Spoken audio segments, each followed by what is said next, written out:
السلام عليكم ورحمة الله وبركاته.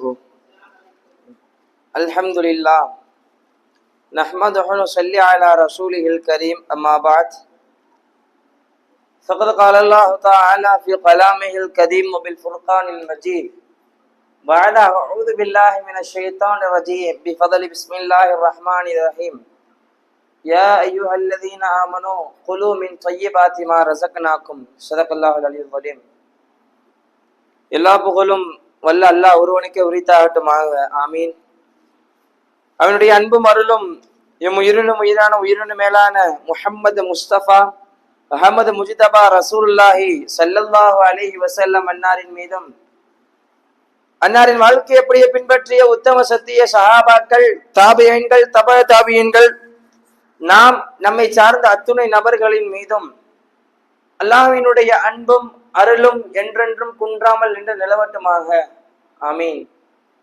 அல்லாஹ்வினுடைய ஒரு மகத்தான கிருபையினால் இந்த ரமலான் மாதத்தினுடைய பாதி தராவியை, அதாவது 15வது தராவியை நாமெல்லாம் நிறைவு செய்துவிட்டு அல்லாஹ்வினுடைய மகத்தான கிருபையினால் நாமெல்லாம் அமர்ந்திருக்கின்றோம். அல்ஹம்துலில்லாஹ். பல விஷயங்களை இந்த ரமலானினுடைய ஆரம்பத்திலிருந்து நாமெல்லாம் பார்த்து வருகின்றோம். அதனுடைய தொடர்ச்சியில அல்லாஹ் ஜல்லஷானஹு தஆலா குர்ஆனில் ஒரு இடத்தில் இவ்வாறு சொல்லுகின்றான், யா அய்யுஹல்லதீன ஆமனு, ஈமான் கொண்ட விசுவாசிகளே, குலூ மின் த்வையிபாத்தி மா ரஸக்னாக்கும், நான் உங்களுக்கு அளித்த ரிஸ்கிலிருந்து தூய்மையானவற்றை நீங்கள் உண்ணுங்கள் என்பதாக அல்லாஹ் ஜல்லஷானஹு தஆலா அவன் அல்மறையாம் திருமறையிலே கூறுகின்றார். இப்போ அல்லாஹ் ஜல்லஷானஹு தஆலா இந்த இடத்துல ஹலால் ஹராமினுடைய விஷயங்களை பற்றி நமக்கு ஒரு எச்சரிக்கை நமக்கு செய்கின்றான், ஒரு கட்டளை இடுகின்றான். அவன் கொடுத்திருக்கின்றான், எல்லா விஷயமான உணவையும் அவன் கொடுத்திருக்கின்றான். அதிலிருந்து நல்ல உணவுகளை நீங்கள் எல்லாம் உண்ணுங்கள், ஹலாலான உணவுகளை உண்ணுங்கள், ஹலாலான சம்பாத்தியத்திலிருந்து வருகின்ற உணவை நீங்கள் உண்ணுங்கள் என்பதாக அல்லாஹ் ஜல்லஷானஹு தஆலா சொல்லி காட்டிருக்கின்றான். அப்போ சரி, எந்தெந்த விஷயங்கள் எல்லாம் ஹலால், எந்தெந்த விஷயங்கள் எல்லாம் ஹராம் என்று நமக்கெல்லாம் கேள்வி வரும். அதற்கு நபிகள் நாயகம் ஸல்லல்லாஹு அலைஹி வஸல்லம் அவர்கள் சொல்லி காட்டுவார்கள், எந்தெந்த விஷயங்கள் எல்லாம் குர்ஆனில் அல்லாஹ் ஹலால் என்று சொல்லி இருக்கிறானோ, எந்தெந்த விஷயங்கள் எல்லாம் ஹதீஸில் ஹராம் ஹலால் என்று வந்திருக்கிறதோ அதெல்லாம் ஹலால் ஹராம். குர்ஆனில் எந்தெந்த விஷயங்கள் எல்லாம் ஹராம் ஹலால் வந்திருக்கிறதோ, எந்தெந்த விஷயங்கள் எல்லாம் ஹதீஸில் ஹலால் ஹராம் என்று வந்திருக்கிறதோ, அப்படிப்பட்ட எல்லா விஷயங்களும் ஹலால் ஹராம் தான். அதற்கு இடையிலான சந்தேகப்படுகின்ற எல்லா விஷயங்களும் நமக்கு அதை விட்டு விடுகின்ற விஷயமாக என்பதாக நபிகள் நாயகம் ஸல்லல்லாஹு அலைஹி வஸல்லம் அவர்கள் நமக்கெல்லாம் சொல்லி காட்டியிருக்கிறார்கள். சரி, இந்த ஹலால் ஹராமினுடைய விஷயத்தில் நாம் என்ன செய்ய வேண்டும்? பெருமானார் ஸல்லல்லாஹு அலைஹி வஸல்லம் அவர்கள் சொல்லுவார்கள், கஸ்புல் ஹலாலி ஃபரீலத்தும் பஅதல் ஃபரீலா. இந்த ஹலாலான உணவு என்பது அதை சம்பாதிக்க வேண்டும். ஹலாலான உணவை நாம் எல்லாம் சம்பாதிக்க வேண்டும். எதற்கு பிறகு? ஃபர்லான விஷயங்களுக்கு பிறகு நம்மெல்லாம் ஹலாலான உணவை சம்பாதிக்குவது கடமையாகும் என்பதாக நபிகள் நாயகம் ஸல்லல்லாஹு அலைஹி வஸல்லம் அவர்கள் சொல்லி காட்டியிருக்கிறார்கள். அது மட்டுமல்ல, இந்த ஹலால் ஹராமினுடைய விஷயங்களில் கடுமையாக அல்லாஹ் சொல்லியிருக்கிறான். குர்ஆனில் கடுமையான விஷயங்களில் பல விஷயங்கள் குர்ஆனில் கடுமையாக அல்லாஹ் சொல்லியிருக்கிறான். அந்த விஷயங்களில் இந்த ஹலால் ஹராமினுடைய விஷயங்களும் ஒன்று.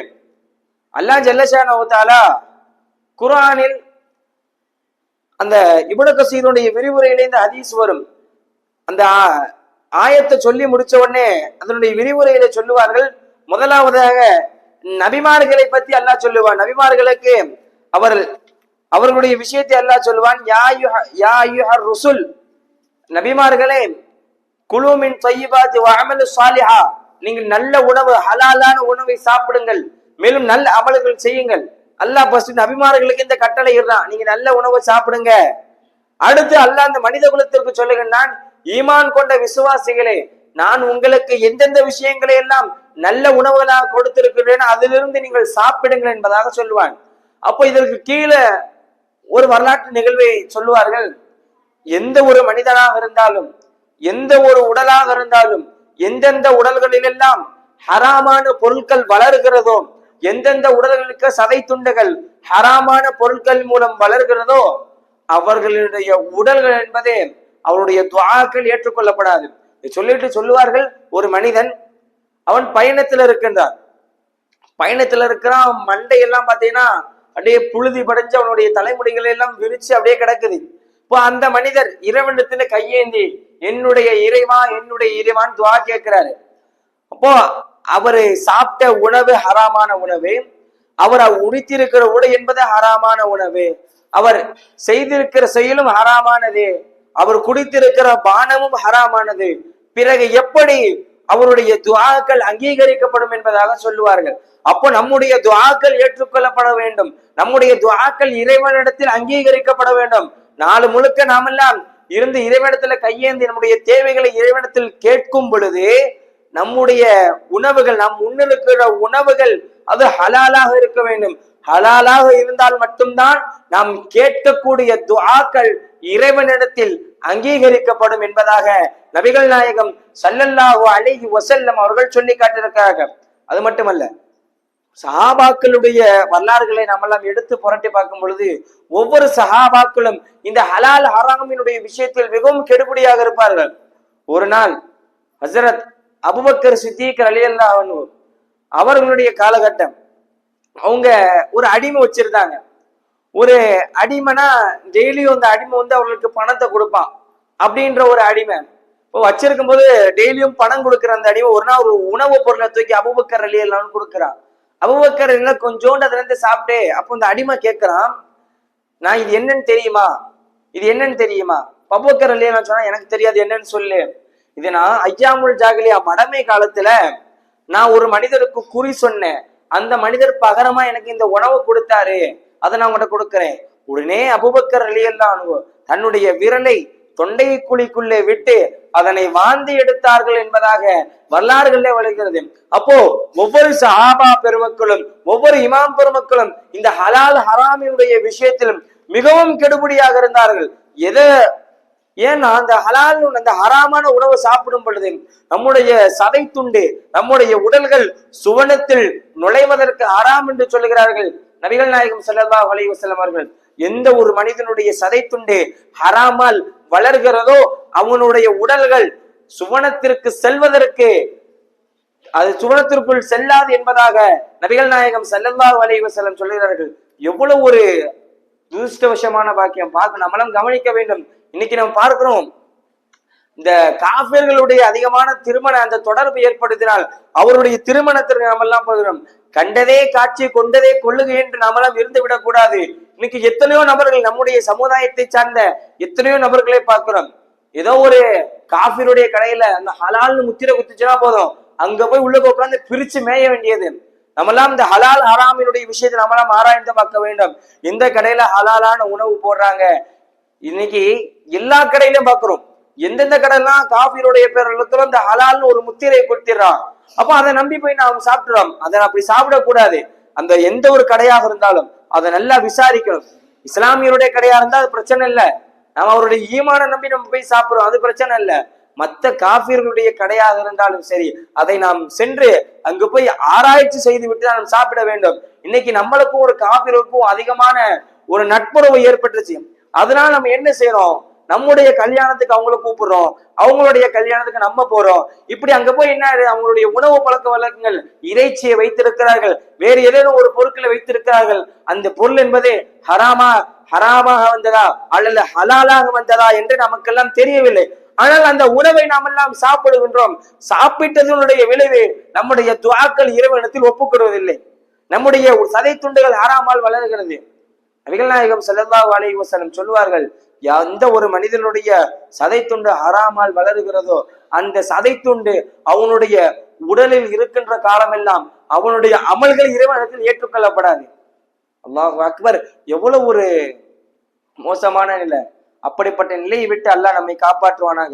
இப்ப பார்க்கிறோம், நபிகள் நாயகம் ஸல்லல்லாஹு அலைஹி வஸல்லம் அவருக்கு சதக்கா பொருள் அவங்களுக்கு ஹராம், அவங்க சாப்பிடக்கூடாது. உடனே அவங்களுடைய பேரன் ஹசன் ரலியல்லாஹு அன்ஹு சதக்கா பொருளை வாயில சதக்காக்கு கொஞ்சம் பேச்சம்பழத்தை தூக்கி நான் வாயில வச்சிட்டாங்க. உடனே பெருமானார் ஸல்லல்லாஹு அலைஹி வஸல்லம் அவர்கள் அவருடைய விரலை அந்த ஹசன் ரலியல்லாஹு அன்ஹுடைய வாய்க்குள்ள விட்டு அந்த பேச்சம்பழத்தை வெளியெடுத்து போறாங்க. அப்போ இந்த ஹலால் ஹராமினுடைய விஷயத்தில் நம்ம எல்லாம் மிகவும் கடுமையாக இருக்க வேண்டும். அந்த ஹலால் ஹராமினுடைய விஷயத்தை நாம எல்லாம் மிகவும் கடுமையாக கருத வேண்டும். ஹஸரத் அபூ துஜானா ரலியல்லாஹு அன்ஹு என்கின்ற ஒரு நபித்தோழர் அவங்க என்ன பண்றாங்க, டெய்லியும் ஃபஜருக்கு தொழு வருவாங்க. பெருமானார் தொழு வைப்பாங்க, ஃபஜருக்கு தொழு வருவாங்க. சலாம் கொடுத்த செகண்ட் எஞ்சி வீட்டுக்கு போயிடுவாங்க. ரொம்ப நாளா பெருமானார் ஸல்லல்லாஹு அலைஹி வஸல்லம் பார்த்துக்கிட்டே இருந்திருக்காங்க. என்ன அபூ துஜானா வர்றாரு, ஃபஜருக்கு இக்காமத் சொல்லும் போது வர்றாரு, சலாம் கொடுத்துன்னு எஞ்சி போயிறாரு, என்ன காரணம்? ஒரு நாள் அபூ துஜானாவை கூப்பிட்டு பெருமானார் ஸல்லல்லாஹு அலைஹி வஸல்லம் விசாரிக்கிறார்கள். இப்போ உடனே அபூ துஜானா சொல்றாரு, யார சூழல்லாம், என் வீட்டுக்கு பக்கத்துல ஒரு முனாஃபிக் இருக்கான். அந்த முனாஃபிக்குடைய காம்பவுண்ட்ல ஒரு மரம், ஒரு காய்கனி காய்க்கக்கூடிய ஒரு மரம் வளருது. அந்த மரத்திலிருந்து தினமும் பழங்கள் விழுது. அந்த பழங்களை என்னுடைய பிள்ளைகள் எடுத்து சாப்பிட்டுருவாங்களோ என்கின்ற பயம். அவங்க எந்திக்கிறதுக்கு முன்னாடியே நான் எந்திச்சிருவேன். அதுக்கு முன்னாடி நான் ஃபஜர் தொழு டக்குன்னு போயிட்டு என் காம்பவுண்ட்ல விழுந்திருக்கிற அந்த பழத்தை நான் எடுத்து அவர் காம்பவுண்ட்ல தூக்கி போட்டுருவேன்.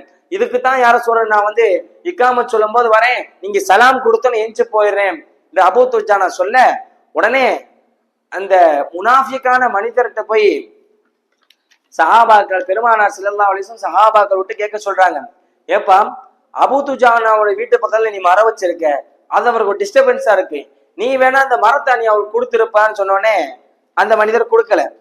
உடனே ரெண்டாவது என்ன கேட்கிறாங்க, எப்பா நீ கொடுத்துருப்பா, பெருமானார் ஸல்லல்லாஹு அலைஹி வஸல்லம் உனக்காண்டி சுவனத்துல உனக்காண்டி ஒரு மரத்தை வாங்கி வச்சிருக்காங்கன்னு சொன்னோடனே திரும்பியும் அதெல்லாம் முடியாது, என் மரம் என்கிட்ட தான் இருக்கும். திரும்பி மூணாவது ரவுண்ட் என்ன சொல்றாங்க, இப்பா மதீனாவில் இருக்கின்ற 10 மரத்துக்கு மேற்பட்ட இருக்கின்ற ஒரு தோட்டத்தை பெருமானார் உனக்கு தராங்கப்பா, நீ விட்டுரு. இப்ப பேராசை பிடித்த அந்த முனாஃபிக் இது நல்ல டீலிங்கா இருக்கு, நம்ம இப்படி செஞ்சுக்கிறோம் அப்படின்னு சொல்லிட்டு அந்த மரத்தை அபூ துஜானாவை கொடுத்துட்டான். அந்த முனாஃபிக் என்ன திட்டம் போட்டான், சரி டெய்லியும் அபூ துஜானா எந்திக்கிறதுக்கு முன்னாடி நம்ம போயிட்டு அந்த பழங்களை பிடிக்கலாம் என்று சொல்லி பார்த்த உடனே மறுநாள் அடுத்த நாள் காலை வருது. அடுத்த நாள் காலையில அந்த முனாஃபிக் எந்திச்சு பாக்குறாரு, அவருடைய வீட்டில் இருந்த மரம் அபூ துஜானாவுடைய காம்பவுண்ட்ல நிக்கி. இப்போ உடனே அந்த மனிதர் ஆச்சரியப்பட்டார். உடனே சஹாபா பெருமக்களுடைய வரலாறுகளை புரட்டி பார்க்கும்போது தெரிகிறது, ஒவ்வொருவரும் அந்த ஹலால் ஹராமினுடைய விஷயங்களில் பேணுதலாக இருந்திருக்கிறார்கள். அது மட்டுமல்ல, எல்லா இமாம் பெருமக்களுடைய வரலாறுகளை நாம் எல்லாம் புரட்டி பார்க்கும் போது அதுதான் அந்த அந்த ஹராமினுடைய உணவு நம்முடைய உடலில் தங்கிவிட்டால் நம்முடைய அமல்கள் ஏற்றுக்கொள்ளப்படாது, நம்மினுடைய துஆக்கள் ஏற்றுக்கொள்ளப்படாது, நம்மினுடைய உடல்கள் சுவனத்திற்கு செல்லாது என்பதாக நபிமொழியின் மூலம் அவர்களாம் அறிந்த ஒன்றின் காரணமாக வாழ்நாளில் எந்த ஒரு உணவாக இருந்தாலும் இது ஹலாலா ஹராமா அதை நம்ம ஆராய்ஞ்சு பார்க்கணும்.